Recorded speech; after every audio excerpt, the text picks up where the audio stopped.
Comment construire une push-up bar?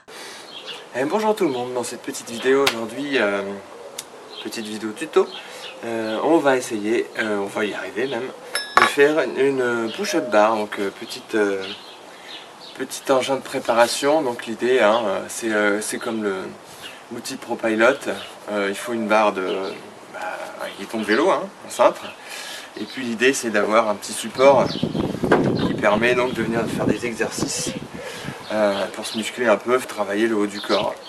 Et donc pour commencer, il faut un cintre évidemment. Moi il y a plein de tutos, vous verrez sur le net, plein de photos. Moi j'ai pris parti donc de prendre, c'est un bout de bois qui me restait de mon support à vélo, pour mettre mon vélo pour qu'il tienne tout seul. Donc l'idée c'est de couper ce truc là et puis en remettre un bout par au-dessus. Donc on va improviser en allant, mais ça devrait le faire. Donc forcément un bout de bois, il faut tournevis, une perceuse, une scie évidemment pour pouvoir scier le morceau de bois, quelques vis. Ensuite l'idée c'est aussi de mettre le téléphone au-dessus pour pouvoir voir de manière interactive un peu. Donc on peut mettre une vidéo ou le ProPilot par exemple. Il y a des petits jeux qui permettent d'éviter des obstacles en utilisant le gyroscope.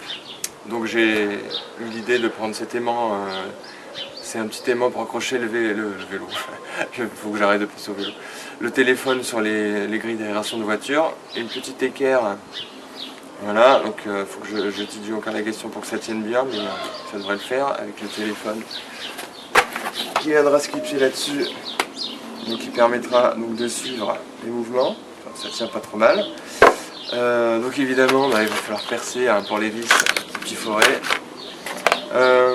Ensuite, pour éviter d'abîmer le sol dans la maison, je pensais mettre un bout de vieille chambre à air, et puis agrafer avec une petite agrafeuse à bois. Voilà dans l'idée. Donc c'est parti. Alors, je vous ai pas dit, mais si vous bossez comme moi sur la terrasse en plein soleil, un petit truc pour les genoux, c'est pas obligatoire, mais ça fait toujours plaisir. Alors, on va improviser. De toute façon, j'ai pas de mesure précise. Je sais pas trop. On va faire peut-être 12 cm, comme ça on mettrait au milieu. Allez, 13 même, histoire d'avoir un peu de marge.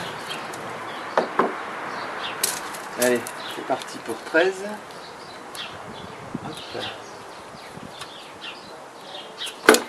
Alors, évidemment, on peut faire ça à la scie électrique. Voilà. Vu le peu de boulot qu'il y a, on va se le faire à la main. Hop.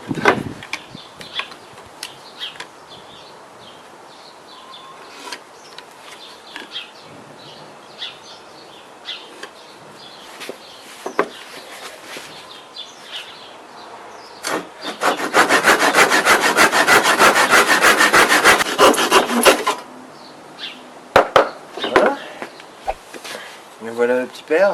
On a dit 13 cm. Hop. Et donc on va recouper le même. On mettre au-dessus. Bien évidemment, il faudra faire une entaille pour que ça colle. Et donc 13 cm de nouveau, c'est reparti. Pas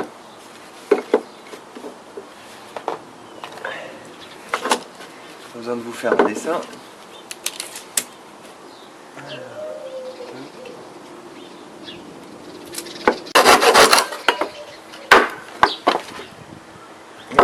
Tomber sur l'emplacement d'un coup.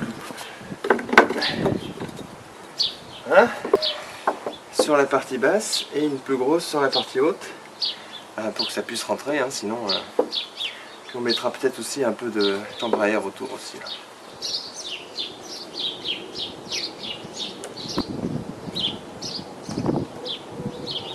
Donc l'idée, une petite entaille en triangle, je sais pas si on voit dans le champ, voilà.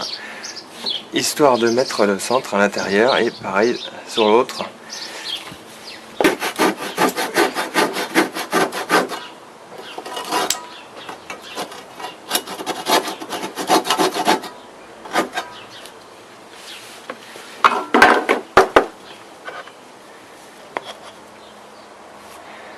Voilà.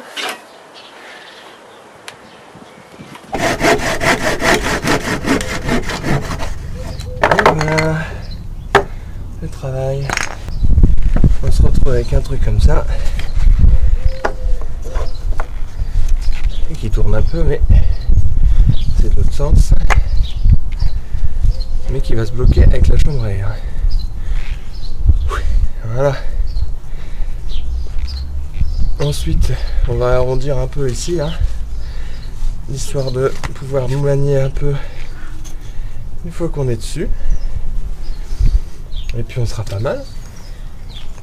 Donc on va couper ici, histoire qu'on puisse se pencher en avant avec un angle pas trop important. Et puis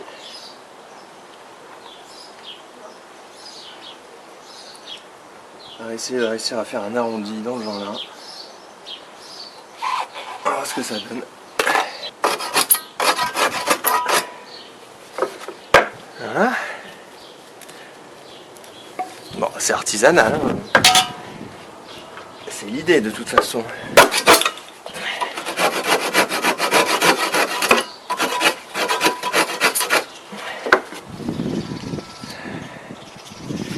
Là, c'est pas mal du tout. Il faudra juste poncer les coins. Du coup, là, clairement, hop là.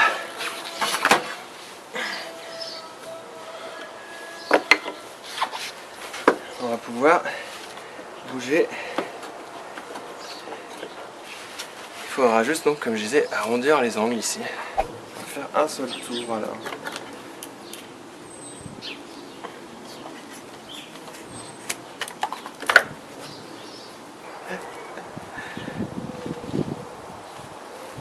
Voilà. Un peu.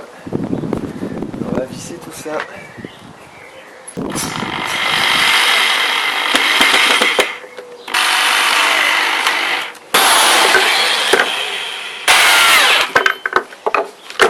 Voilà.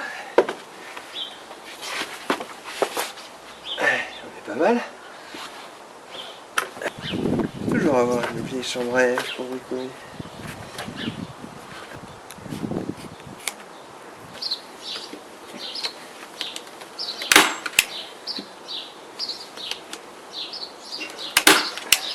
Voilà.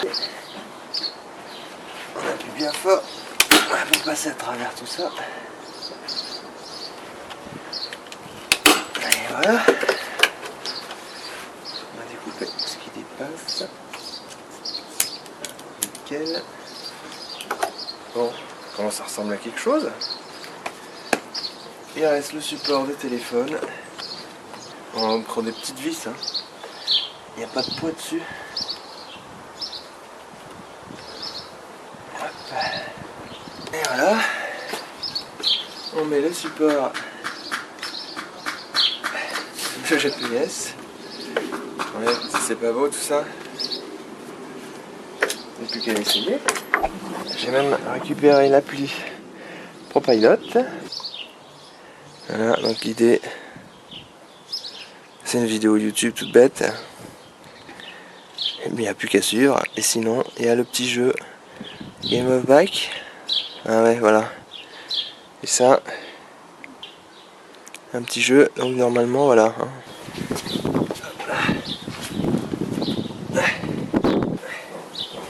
Alors, c'est là que je me rends compte que il faut visser plus fort. Bon, finalement, après plusieurs essais, ça vissait pas assez fort. Du coup, il n'y avait pas assez de compression. Et au bout de très rapidement, ça glissait. Donc l'idée, ça a été de mettre ce genre de vis qu'on peut forcer. Et on voit en fait clairement, ça s'enfonce dans le bois. Et grâce à ça, ça fait vraiment une forte pression sur le cintre. Et du coup, ça ne glisse plus. Voilà, ça ne tourne plus. Et il n'y a plus qu'à se faire les bras. Et ça gagne les abdos aussi.